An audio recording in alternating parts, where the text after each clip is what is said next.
Halo Malaysia, selamat pagi, salam sejahtera Malaysia. Malaysia kita punya, cintai Malaysiaku, kita jaga kita. Sebelum kita mulakan berita hangat pada hari ini, untuk anda yang baru pertama kali, silalah untuk sudi tekan butang subscribe, like dan share. Sila juga tinggalkan komen anda kerana setiap komen anda amatlah dihargai.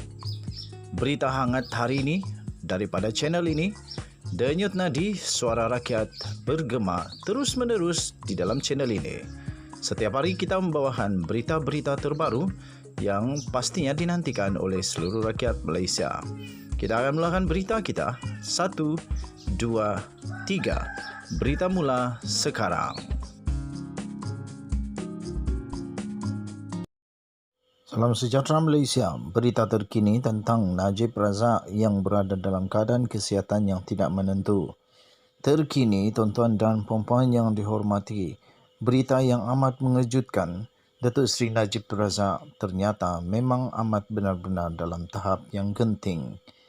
Berita ini dipetik daripada malaysiakini.com 14 September 2022 pukul 5.45 petang.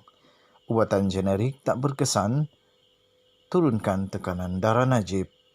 Berita penuh, Peguam Bela Najib Razak Muhammad Syafiq Abdullah mempertikaikan dakwaan Menteri Kesihatan Khairy Jamaluddin bahawa ubat generik mampu untuk menurunkan tekanan darah bekas Perdana Menteri itu. Peguam itu juga mendakwa kementerian pada awalnya menyatakan mahu memindahkan Najib dari Hospital Kuala Lumpur ke Institut Jantung Negara. Semasa sebutan kes rasuah 1MDB Najib yang membabitkan penyelewengan dana bernilai 2.28 bilion ringgit Malaysia di Mahkamah Tinggi Kuala Lumpur, Syafiq membuat dakwaan mengenai ubat generik sebagai respons kepada laporan berita berhubung kenyataan Khairy semalam. Peguam itu memberitahu mahkamah bahawa tekanan darah Najib hanya mula turun selepas diberikan ubat bagi penyakit darah tinggi yang diambilnya sebelum ini. Katanya sekarang mereka beri ubat yang Najib biasa makan. Tekanan darahnya mula turun tetapi belum memuaskan. Balik semula kepada bacaan tekanan darah asal. Walaupun perubahan semula kepada ubat asalnya adalah berkesan, bacaan dia masih belum kembali normal. Ujian masih dijalankan, kata peguam itu petang tadi. Katanya lagi, pelanggan saya ada sejarah mempunyai ulcer yang sangat teruk. 3 bulan lalu, dia tidak sedar. Dia berada di tahap kritikal. Dia kehilangan banyak darah tanpa mengetahui sebabnya. Mereka, iaitu kaki tangan perubatan, memeriksa dan mendapati hemoglobinnya sangat rendah.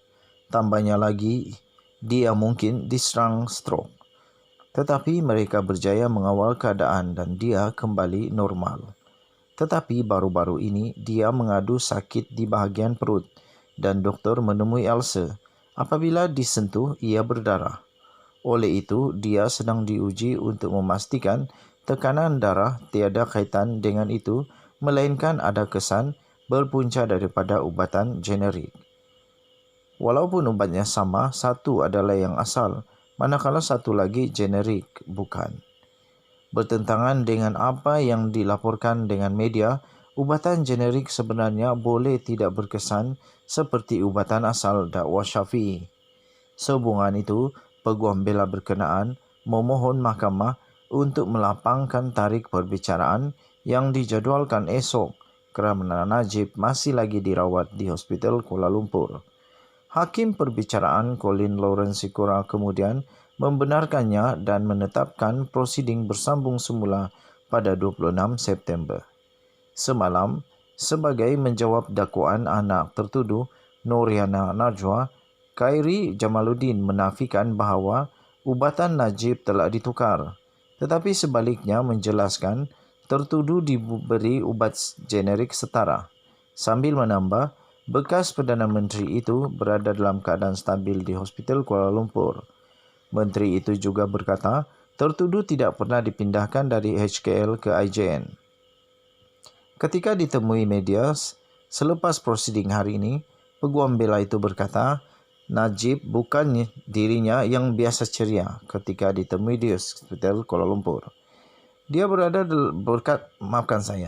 berkata bahawa tertuduh dalam keadaan tidak selesa dan kesakitan, sambil menambah bahawa mengalami ulcer adalah perasaan yang paling teruk.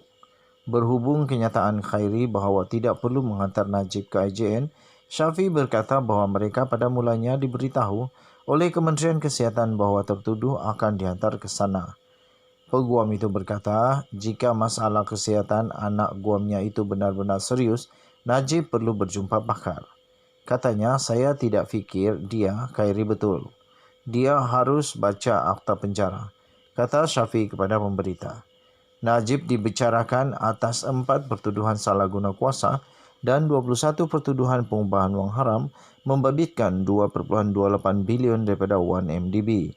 Dia didakwa melakukan 4 pertuduhan rasuah di Islamic Bank Berhad, Cawangan Jalan Raja Chulan di Bukit Chelon, Kuala Lumpur antara 24 Februari 2011 dan 19 Disember 2014. Sekian berita. Untuk mendapatkan berita lengkap, sila layari malaysiakini.com bertarikh hari ini 14 September 2022 dengan tajuk Ubatan Generik tak berkesan turunkan tekanan darah Najib. Denyut nadi suara rakyat terus bergema di channel ini. Kita jumpa lagi. Bye-bye. Apakah yang bakal terjadi kepada Datuk Seri Najib Tun Razak? Dia baru saja melalui penjara kurang daripada sebulan dan kini banyak penyakit beliau yang sudah lama beliau hadapi menjadi semakin teruk. Adakah ini akan menjadi salah satu sebab yang nanti akan menjadi pertimbangan untuk dia diampuni dengan cepat? Ataupun adakah ini akan menyebabkan dia lebih sengsara hidup di penjara? Walaupun begitu, kita mendoakan semoga bekas Perdana Menteri Malaysia ini, iaitu Datuk Seri Najib Tun Razak, akan tetap kekal sihat untuk menjalani penjara selama 12 tahun itu. Harus diingat, sebagai makluman, Najib Razak masih mempunyai banyak lagi kes mahkamah. Beliau masih bakal boleh dan jika disabit kesalahan, boleh dipenjarakan lebih lama lagi. Ada yang sehingga sampai 20 tahun. Kita terus mendoakan semoga Najib Razak akan dapat melalui kehidupan yang sukar ini demi cintanya kepada keluarga. Denyut nadi, suara rakyat terus bergema sekali lagi di channel ini. Jangan lupa tinggalkan komen anda. Setiap komen anda amatlah dihargai. Kita jumpa lagi. Bye-bye.